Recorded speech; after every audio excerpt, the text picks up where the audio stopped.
Hello humans, this is Jason, and today I'm playing Alien Squad Leader version 3.0 by Alex Self. This one's a bit different than my usual fare, as it's more a big army. What I really like about these rules is that all the army lists play differently, and you feel like your choice really matters. Also, the very clear rules feel like they'd be good for tournament play. On the other hand, it required more miniatures than I'm used to, and I had to scrounge just to put together a small 100-point army. My Great Mountain guys here represent Far Eastern Corporate Mercenaries. Their main thing in this force is that their corporate honor demands they never retreat, and they can also capture enemy units instead of just killing them. And I'm using Prydians for the Imperial Strike Force. Their trick is that they hit hard and fast, as a strike force should. The challenge lies in maintaining that momentum. This force has a couple of characters, but only one commander, and that might be a mistake. We'll see how it plays out. This take and hold mission starts with the defender setting up several pieces of terrain.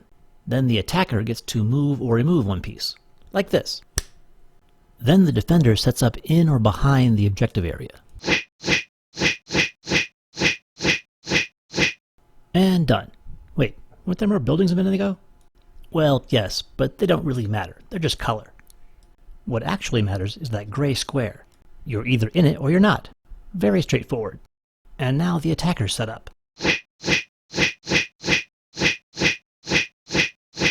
And done. I'm sorry that the speeder bikes fell out of frame here, and I'm actually playing on a table that's a bit too small, so the units are a little closer together than they should be. But this positioning is important, because the craters and the trees block line of sight, and if the attackers start in line of sight, the defenders get to go on Overwatch for free. And now for the cheese. The Imperial Strike Force has a power called Sudden Strike, which lets them take a full normal move before the game even begins. So we'll start with my camera-shy hover bikes. They're pretty fast. But I'm not sure I want them out there by themselves either.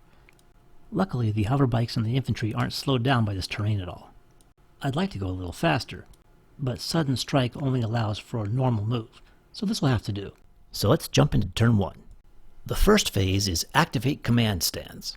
Basically, the leaders get to go first, which for the Imperial Strike Force is just this guy, the primary leader, and he's going to just stay where he is. Next, we activate characters, like this Hero of the Empire. But she's currently embedded in a troop stand, so unless she wants to leave, she activates with them. The free actions phase is for when the enemies are right on top of you, and you don't need anyone giving you orders telling you what to do. But it doesn't apply at the moment. Now to the meat of things, the command phase. While some armies are exceptions, most require that their commanders successfully order their units to activate them. Strike Force commanders need to roll 5 or better on 2d6 to order a unit. You'd be surprised how often that fails, though. Here we go. I'll have this command stand order this unit. 6, just enough. I'll have this unit fast move from cover to cover. They're supposed to be an assault team, so I want to get them in close, but without exposing them too much. Next we'll try to command this speeder bike, and a 9 will do it. The speeder moves a speedy 25 centimeters, and attacks this command stand. The base target number to hit is 7, -1 for close range, +1 for moving, and +2 for the enemy in full cover. I need a 9, and an 8 misses. But that's okay, I've got more guys incoming. Next I'll command these guys. Success, but what a waste of an 11. Infantry moves freely through woods, so they'll move up here and shoot at these guys. Stands have a firing arc like this, and my target falls within it, so I'm good. These guys are a little further away, so I'll need 10s this time. And a 9 is a miss. Don't worry, I can get this. We'll just command these guys with a 6, and have them move up. And shoot. And miss. No, I'm not the least bit worried. I'll just command these guys to save the day. 7, good enough. They get into position. And shoot. And miss. I'm starting to think that being Imperials in white armor is counting against me. But whatever, let's get this speeder back on the screen. The command test passes. And I'm going to move him up here to attack. I had originally planned to shoot this walker over here, but I forgot that it's immune to small arms fire. It's like shooting a pistol at a tank. Nothing's going to happen. So instead I'll face this way and attack the troops on the objective. I need a 10 or better. Swing and a miss. Well then, maybe this speeder can show them how it's done. Nope, snake eyes. The command failed, so not only does the speeder not get to go, but the commander can't issue any more orders this turn. So that means this support squad is also out of luck. I've got no more commanders, so that means the command phase is over. Next is the out of command phase for units that are outside of the commander's range. which is nobody right now, and then the close assault phase, which also doesn't apply. And now it's the defender's turn. Again, we activate command stands. These are the two command stands. This one is going to shoot this speeder. At this range they need a 6 to hit, but a 5 is a miss. The other command stand doesn't have a target, so they'll pass. There are no characters, so we continue to the free actions phase. This stand has an enemy unit within 10 centimeters to the front, so they get to go. They'll attack the speeder in front of them, needing a 6.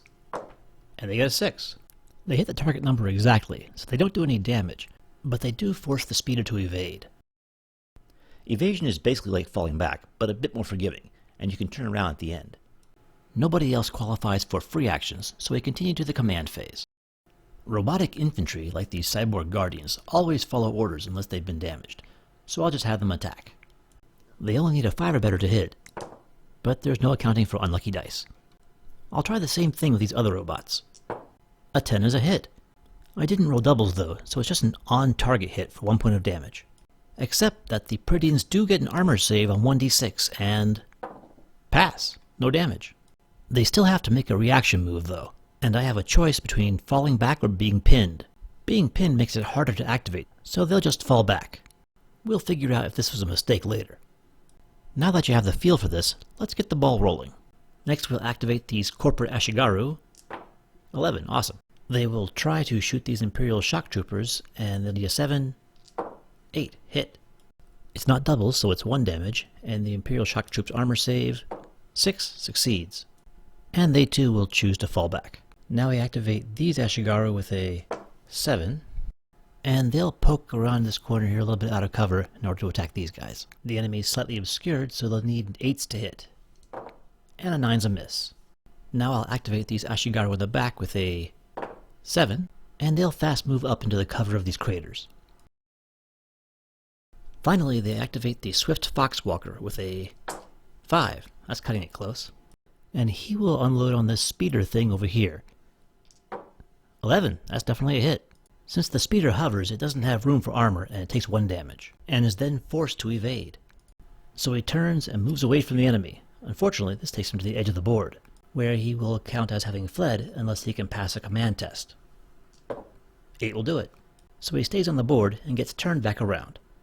There's nothing to do in the out of command and close assault phases, so we'll skip them. And that's the end of the first turn, so it's back to the attackers. The Strike Force commander decides to stay where he is. Now he orders this unit to charge the enemy. They're moved normally until they touch, and then their bases are lined up. Next, the commander activates this team in the back, and they line up alongside in a supporting role. Now this unit activates and will shoot at these mercenaries. They haven't moved, and the enemy is in cover, so they need a 9 to hit. A 9's a near miss, so they'll have to make a reaction move. Now, the mercenaries' corporate honor means they can't fall back, and they'll have to be pinned. Except that I'm dumb and I forgot that, so they fall back anyway. Now I activate this other team in the trees, and they will advance out of cover for some reason, and shoot at these droids. They need a 9 or better. 11's a hit. A cover save of 4+. 3, fail. And so they take 1 wound and are pinned. I'll try to activate the speeder bike again. 2, come on. With that failure, the phase ends, and the close combat phase begins. This unit will attack these droids. With the support squad by its side and their power armor, the Imperial Strike Force gets a +2 bonus. And then both sides roll off. The droids get 12. Oh, that's unfortunate. And the Imperial Strike Force gets 11. And because the droids scored higher, they win. And because they scored doubles, it's a direct hit doing 2 damage. The Imperial's armor save succeeds, and they only take 1 damage and are pushed back. Their support squad doesn't take any damage, but they have to fall back as well. And that's the end of their turn. So now that you see how this works, we don't want to be here all day, so let's go into fast forward. First, the commanders go. These stormtroopers attack this speeder bike and drive it off the table. These stormtroopers just pass. In the free actions phase, these droids attack these Imperials. They take a wound, and with nowhere to run, they're pinned instead. Then these Ashigaru force another speeder off the table. Then these Ashigaru blast these troopers, sending them scurrying for cover. Next, the Swift Fox moves up into range, but misses. Finally, these Ashigaru destroy these Imperials. Now these Ashigaru move up and shoot, forcing the Imperials back. It's harder to activate pinned units, but these droids make it, and the pin is removed. They then inflict another near miss on the Imperials, and so begins a new turn. The Imperial commander passes, and then the heavy weapons team moves forward and pins the Swift Fox Walker. The unit at the top then charges the droids, the speeder bike moves up and misses, and then these Imperials shoot at the Ashigaru, driving them back. Yes, I know, they're not supposed to fall back, I keep forgetting, sue me. These Imperials move up and miss, and then we go to the close assault phase. This fight here is the only one. Things are close, but the attached hero lets the Imperials win. Now on the corporate side, the samurai commanders will pass. Next, these two Ashigaru units will move into assault range, and the walker and the droids will both shoot at the speeder and miss. This unit also moves up and misses. And finally, these guys join the assault.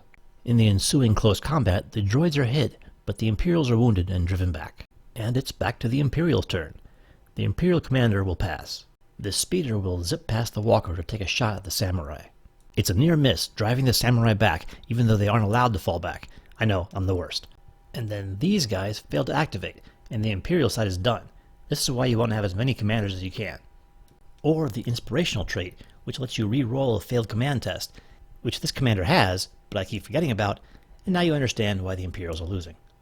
And that puts us back on the cheating corporate side. This samurai moves up and misses the speeder, the other samurai passes. The Swift Fox shoots the speeder and misses. These droids shoot and miss, but the Ashigaru finish off this Imperial squad along with its hero. But none of the remaining corporate guys do anything useful. The Imperials go again. The commander passes. The heavy weapons team just misses, as does the speeder and the two remaining Imperial squads.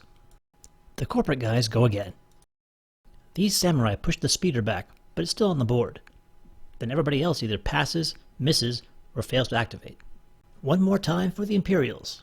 The commander passes, and the heavy weapons squad misses. Both of these Imperial units charge. One loses and is pushed back. The other wins, sending their enemy fleeing, which isn't the same as falling back. And now the corporates counterattack. The samurai shoot the off-screen speeder, forcing it further off-screen and off the table. Everybody else basically misses, but that's the end of the turn and the end of the game because the Imperials have reached their breakpoint. And that's Alien Squad Leader. Thanks for sticking around to the end. It was a lot more fun to play than it was to video edit. I'll try to do better on the next one. Until next time, Gisela Vido.